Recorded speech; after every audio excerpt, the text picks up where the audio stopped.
During our trip to the Microsoft Flight Simulator Global Preview event, we spoke to 6 core members of the Asobo and Microsoft teams. You're going to find out all about the all-new weather engine, aerodynamics, immersive cockpits, and community engagement.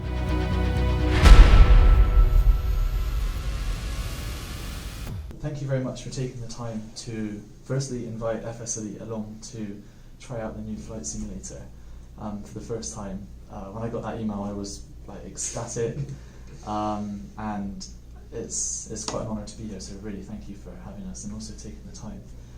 So maybe first of all you could just introduce yourselves and kind of what you do, just to give the audience at home just a little bit of an idea of kind of your role within the creation of the new sim. Okay, I can start. I'm Lionel Fuentes. I'm a lead engine programmer at Asobo Studio, and I manage many things when it comes to technology, so the world, but also the SDK stuff and also the overall architecture of the thing. And I'm also involved in the rendering, so yeah, many things related to the engine and the tech of the project. And I am Dedeine. I'm creative director at Asobo Studio and also co-founder and co-directing with Sebastian the company. So I will be much more involved into all the editorial decision we need to make.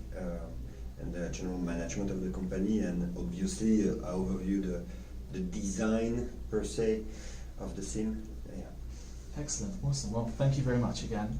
So my first question is, when you were first approached from Microsoft to say, hey, can you start building the brand new flight simulator?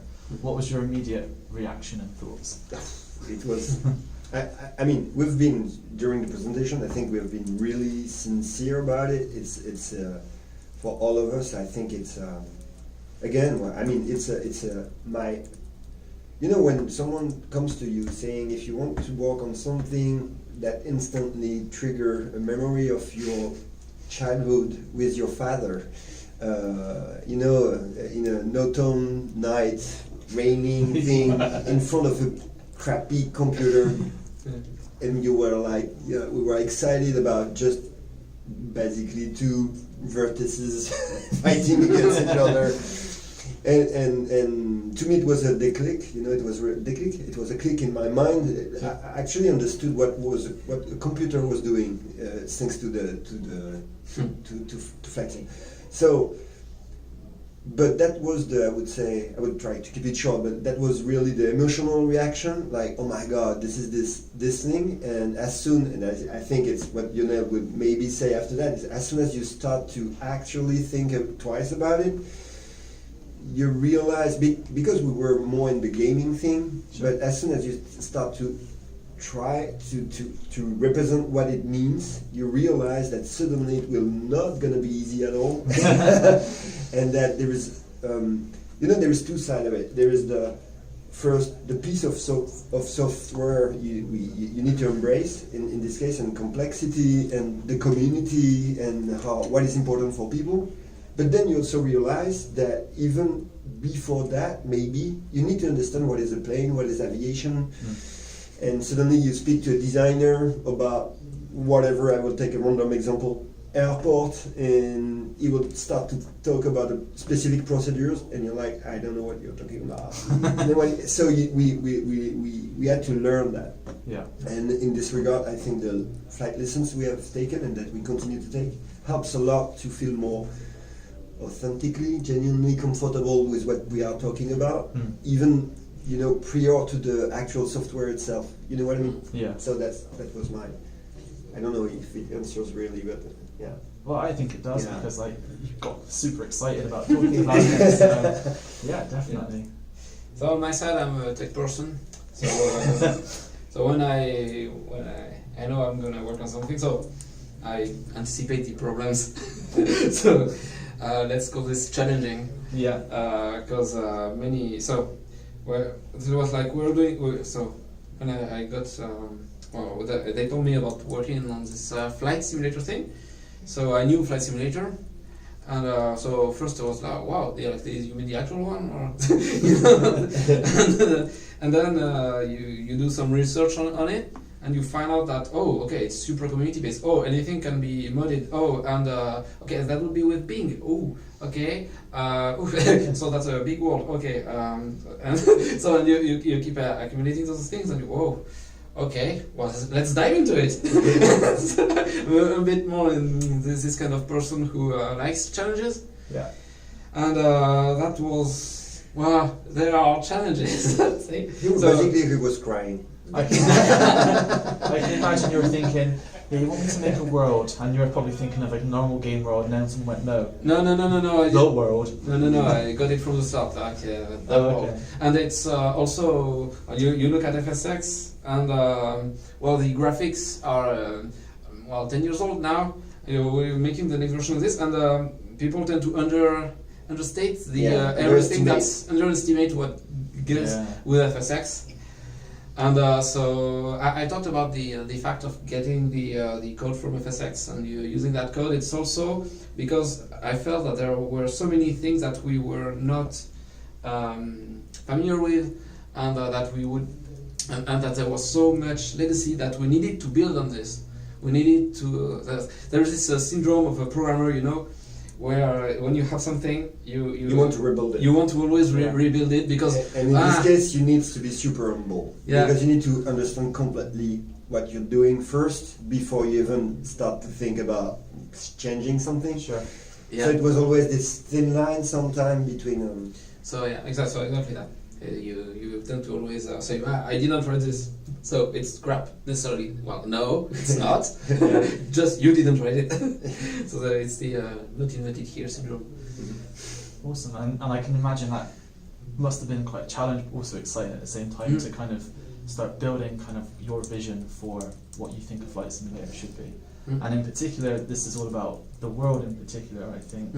From what I've tried so far, the detail from all of that imagery and all that data that you've managed to get is insane. So how was your process of kind of figuring out what data to inject into the sim, and how did you recreate this globe from all of that? So we started with Bing Maps, so integrating Bing Maps data, raw data.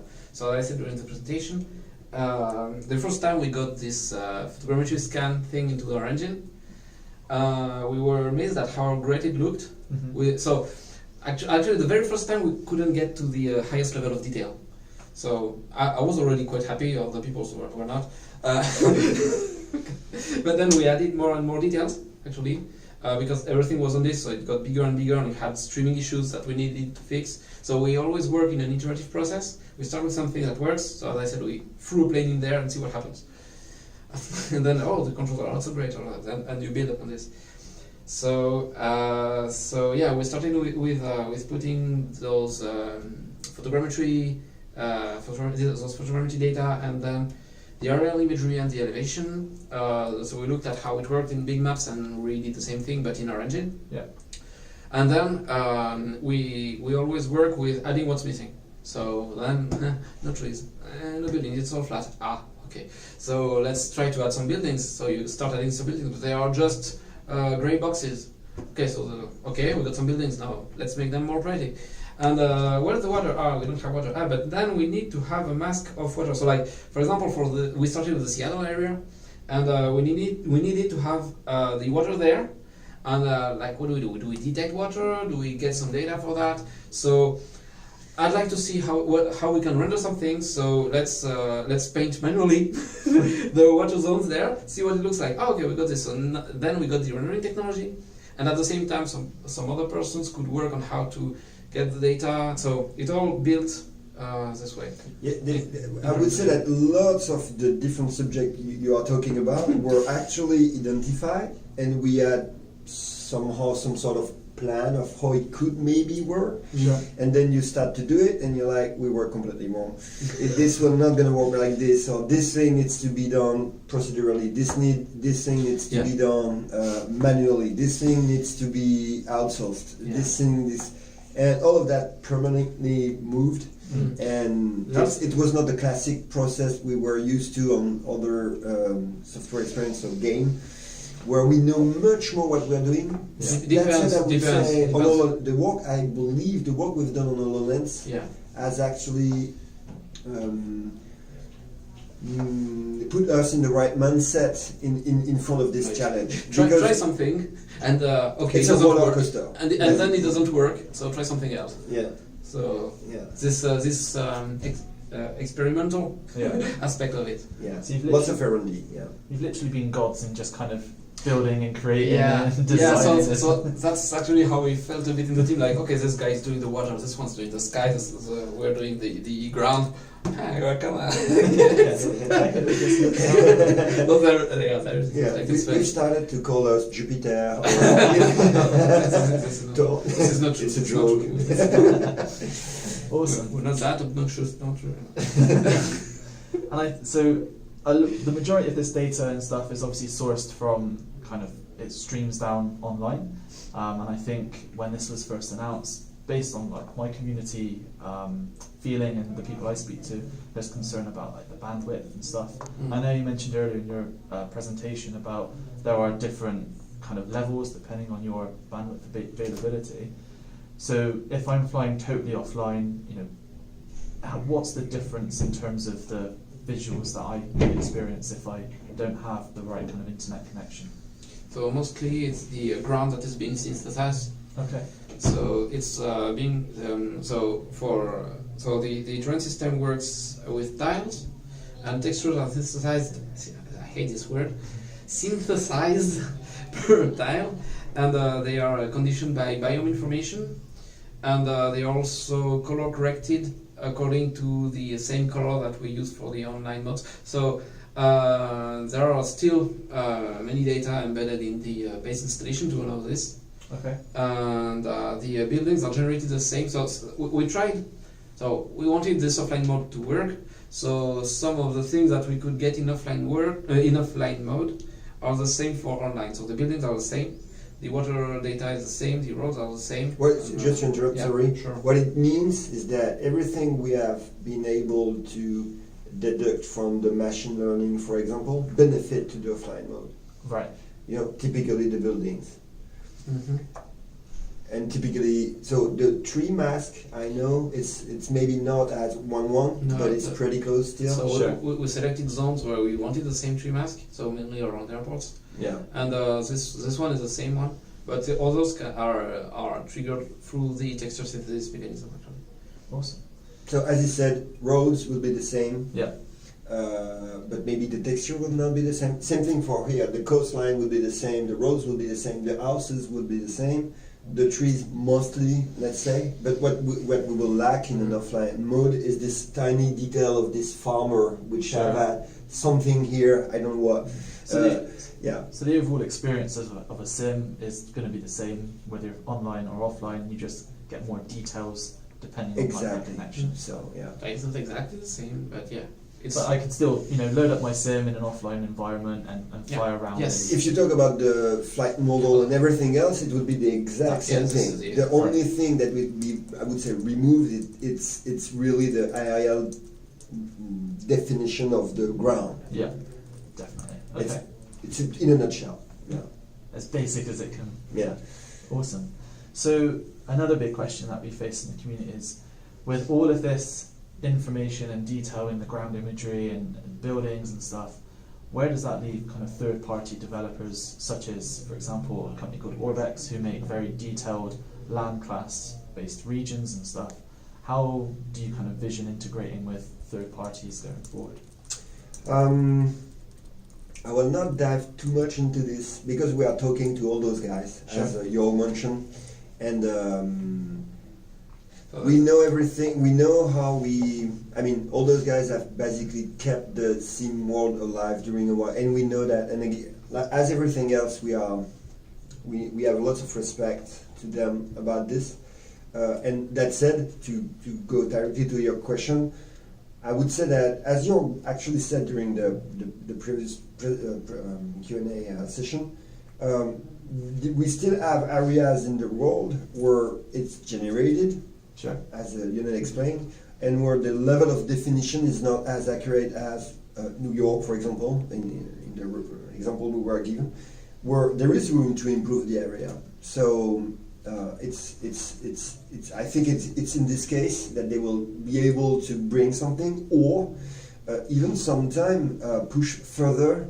And basically, it's what, without saying who said that, but the most well known, I would say, talk about just, okay, we will have to push the limit then, and to make those, for example, whatever airport even better than what we were doing. Yeah. And because right now, obviously, 44,000 airport in the world, nobody can handle that. You know what I mean? So we need them. Actually, it's clear we need them. So we would like them to help us to make it to make the platform even better. And I believe that sometime they will actually do a better job than us. So there is room for that. There is room for them. Obviously, it changed a little bit the rules, but there is room for them. So I just want to ask you about the weather. From the demonstration we saw, volumetric cloud, all those layers, the atmosphere. What was your kind of wow moment when you saw all that kind of all come together, and in particular for like the weather and stuff? Well, as I said, I mean, to me, I actually, it's the type of new thing we have added where we have been surprised, not by ourselves, it would sound arrogant, but as you know what I mean, when we have seen the clouds in the weather system, we were like, oh my god, actually it's much more important than what we would expect at the beginning. And it's the way with Sebastian, we were like, it's actually another landscape on top of the landscape. You know what I mean? And it's lively. It refresh even your experience. Every single flight can be different from a day to another. And I think it was the biggest surprise how it was some sort of multiplier of the experience and keep it fresh all the time. So that's my answer. I don't know. I feel like it's been built again iteratively. So I don't remember one particular moment where. Well, there were several moments where I was like, "Wow, it looks super good on this guy's screen." The guy making it. So yeah, I don't remember a particular moment. I just thought that it was great in general. No. Because basically, I mean, I think also the difference is that in most of the games. It's just comment on appelle ça, paper wall. Yeah. No, it's the billboards. You mean? Yeah, what? The billboards. Yeah. No. I mean, not even the billboard. I mean, the sky is not part of the experience really. Yeah. It's just there like a decorum. Decorum. I don't know if it makes sense. Decorum. Yeah, decoration. A decoration per se. In this case, it's super important. I mean, you interact. So it's even more important, and you start to look at it differently, and depending of your altitude, it looks different, and all of that. I was like, actually, it's a new world. Like, So you built the world on the ground. You built the world on the exactly. sky. Amazing. Thank you ever so much for your time. It's been an absolute pleasure. Thank you for you to give. How much time of flight before you arrive here? 10 hours. Yeah. Oh. Thank you very much. No, thank you for inviting me. Where do you live? I live near, about 50 miles from London. Oh, Okay. All right. Now I hear it. There you go.